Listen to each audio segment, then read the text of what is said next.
Abdullah ibn Abbas radhiyallahu anhu, ashoku dërguar xhaleshanu edhe nipi profeti alayhis salatu wassalam. Kur ndron jetë dërguar xhaleshanu, Abdullah ibn Abbas është 15 vit, djaloshri. Edhe Maimuna radhiyallahu anha, ummul mu'minin, grua dërguar xhaleshanu, është tezja e Abdullah ibn Abbasit. Edhe Abdullah ibn Abbas është djali i vogël, plezer ka ardhur dëshira të shikoj veprimet dërguar Allahu xhaleshanu në natë, çfarë veprimet bën në muaj Ramazan.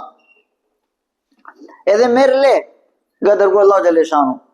Sot tezja merr le për mua të një natë jetoj me ty, kur është dërguar Allahu xhaleshanu, kur ka radha në shtëpinë tënd, edhe ka marr le dhe dërguar Allahu xhaleshanu ka dhënë le.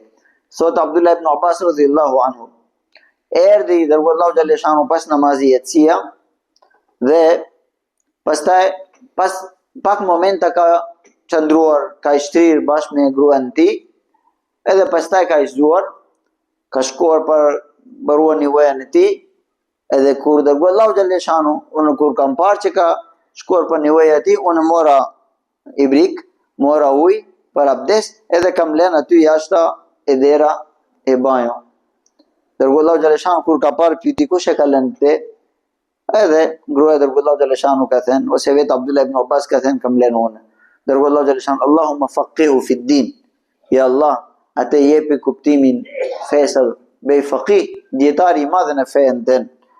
Prandaj vëllezër, katër imam që kemi ne, Imam Abu Hanifa, Imam Malik, Imam Shafi, Imam Ahmed bin Hanbal, atë janë katër shkolla, gjitha janë burim nga Muhammedu Rasulullah sallallahu alaihi wasallam. Dikush ka marrë, kur ka themiruar fiqhun e tij, Abdullah ibn Mas'ud radhiyallahu anhu, është kryesori për fiqhu Imam Abu Hanifa rahimahullah. Edhe gjitha masail çështjet e Imam Abu Hanifa rahimahullah shkon tek Abdullah ibn Mas'ud si zinxhiri. Ashtu Imam Malik rahimahullah ka marrë nga Abdullah ibn Umar radhiyallahu anhu, biri Umar radhiyallahu anhu. Kurse Imam Shafi rahimahullah dhe Imam Ahmed bin Hanbal, se Imam Shafi është mësuesi Imam Ahmed bin Hanbal, kanë marrë nga Abdullah ibn Abbas radhiyallahu anhu. Edhe Abdullah ibn Abbas është kryesori dhe gjitha masailet dalin nga ijtihadi Abdullah ibn Abbas radhiyallahu anhu, Imam Shafi rahimahullah mirë. Atëherë kjo Abdullah ibn Abbas është, ai thot kam parë dërguar Allahu xhaleshanu, ka qëndruar para Allahu xhaleshanu, edhe ka dëshira që kam parë profetin alayhis salam duke falur namazin nat, është muaj Ramazan. Ai thot edhe unë qëndrova bash, po unë qëndrova i majta.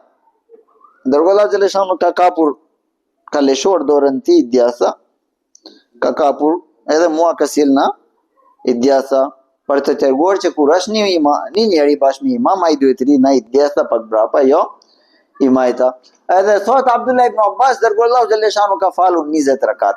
Kjo është muaj Ramazan, akoma tarawih nuk është në xhamia. Në xhamia dërguar Allahu xhaleshanu ka falur vitin e fundit vetëm 3 net.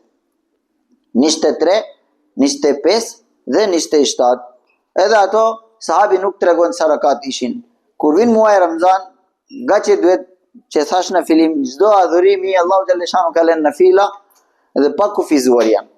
Nuk ka saktuar që në ditë do falesh vetëm 70 rakat, sunnet, përveç sunnet bet 70, domethënë 17 janë farza, tjera janë sunnet 63. Kur do llogarish 53 që do dalin inshallah.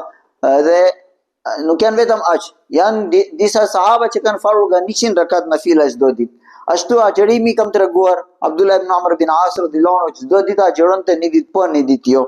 Ashtu zakat dhe sadqa, edhe ashtu hajj dhe umra janë vëllezër, ashtu edhe namaz në fila janë. Po kur vin muaj Ramazan, shejtani nuk pëlqen. Shejtani pse është përjashtuar nga mëshira Allahu madhruar? Për një sejdë. Atëherë sejdë tepër ka sawab. Çfarë diskutimi ka aty që duhet 8 edhe 20? Ti ke dëshira fal 8 pse nuk janë farz. Në fila janë. Po ai që falet 20, duhet sejdë, janë sejdë. Edhe ne nuk dim në cili sejdë është i kënaqësi Allahu xhaleshanu.